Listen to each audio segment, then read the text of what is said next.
Assalamualaikum and hi everyone. First of all, let me introduce myself. I'm Wan Nur Elisha and the rest are my teammates, which are Aiza Adliana, Nur Auni and Nur Atira. We will present about the Red Book and the Green Book program by Tun Abdul Razak. Tun Haji Abdul Razak bin Datuk Hussein, or known as Tun Abdul Razak, was a Malaysian lawyer and politician who served as the country's second Prime Minister from September 1970 to January 1976. He was born in Pulau Keladi, Pahang on 11/1992 and was the only child of a couple, Datuk Hussein Muhammad Taib and Hajati Fatimah binti Daud. Tun Abdul Razak was a bright student. He received his early education at Kampung Langgar Malay Elementary School in Pekan, Pahang. He was such a brilliant student, leader, and always active in sports until he was admitted to further his studies at Malay College Kuala Kangsar, Pahang in 1934. After getting Malayan Union Scholarship, Tun Razak left for Britain to study law in 1947. During his student days there, he was a member of the British Labour Party and a prominent student leader of the Kesatuan Melayu Great Britain. And at the same time, he formed the Malaysia Forum, were functioning for Malayan students to discuss their country's political issues. When he returned to the country, he joined the Malayan Civil Service and became the youth chief for United Malays National Organisation UMNO because of his political caliber. One of Tun Abdul Razak's achievements include formulating the development policy known as the Red Book.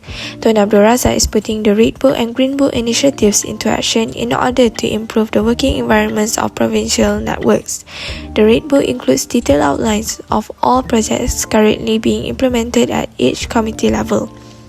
The color red stands for Rural Economic Development. Since red is considered a lucky color, it represents the antithesis of red tape. This book recalls the state and district operations room work on building programs for each region across the country. This Red Book is the focus of provincial improvement projects such as road construction, trenching, mosques, clinics, adult schools, broadcast communications, health centers, cooperative development, and so on. The Red Book plan covers programs for the turn of events, program appropriation, and compelling execution, and the extent to which the second Malaya plan is being cultivated. However, not all of these projects are listed in all of the Red Book plans in the country's operation rooms. All of projects have both long-term and short-term goals. Short-term projects are intended to produce visible signs of progress and referred to as development cover crop projects. Meanwhile, long-term goals include increasing productivity, expanding employment opportunities, and eventually eliminating rural poverty. The Red Book plan dominated rural development project implementation during the second five-year Malaya plan, which ranged from 1961 to 1965. The outcomes were encouraged at least for short-term projects involving primarily infrastructure. This can be seen when the number of new rural roads increased from 250 miles in 1956 to 1960 to 2,060 miles in 1961 to 1965. Next, the briefing method and field inspection used is essentially a mechanism for gathering and evaluating feedback.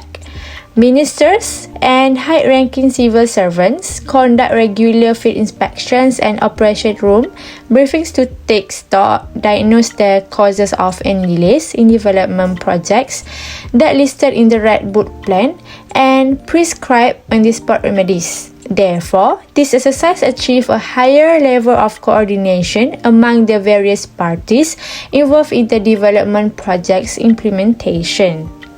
Now we move to the Green Book program. On December 20, 1974, our second Prime Minister, Tun Abdul Razak Hussein, launched a policy called the Green Book Plan or Bumijaya Movement. This plan aimed to promote the use of land in Malaysia for agriculture while increasing the country's food supply. In addition, this program encouraged every citizen to take up short-term gardening or farming. First and foremost, the first reason is because the country during that time faced very bad inflation and affected the economy. It is because throughout 1973 to 1975, the world faced stagflation, or a state of rising inflation, rising unemployment, and almost halted economic growth. Although the epicenter of the crisis was in the US and the United Kingdom, the impact was felt all the way to Malaysia. The second reason why Green Book program was established was due to the increase in price of goods from outside, which is imported inflation, and it caused the price of goods in the country to increase. Next reason why Tun Abdul Razak established the Green Book program is because the inflation problem and decreased economy not only occurred in Malaysia but happened in the whole world at that period of time, which caused the increase in price of food products. Because of the crisis, to become more crisis-proof, Malaysia needs to strive to produce enough food for its people on its own. GBP was released to overcome this problem. A country must be ready to produce its own product internally without depending upon outside countries. Besides, among the most pressing issues at the time was the fall in the price of rubber. At the end of November and the beginning of December 1974, the farming community in Baling, with the support of the student movement, organized demonstrations after the low price of rubber had reduced their income. The demonstration was a scarcity demonstration event by students in Baling, Kedah. Other reasons for establishing a Green Book program was because emergence of the Green Revolution in 1960, where these revolutions occurred due to the food shortage at world level and the need for change from agriculture technology with yield of heredity, seeds, and agriculture technology which was more sophisticated. World food crisis in 1974, where demand for food increased and it caused a deficiency of food stock of food. Price increased very high and competition occurred within the country to get food stock was the last reason why Tun Abdul Razak released the Green Book program. In conclusion, the Red Book program and the Green Book program were two economic development programs implemented by Tun Abdul Razak. The Red Book program focused on the development of rural areas and improving the standard of living for rural communities, while the Green Book program focused on the development of the country's industrial sector. For the Red Book program, the central government was able to control the broad development agenda through decentralized planning. When a project needed to be completed, the district office were no longer required to present a formal request for authorization and finances.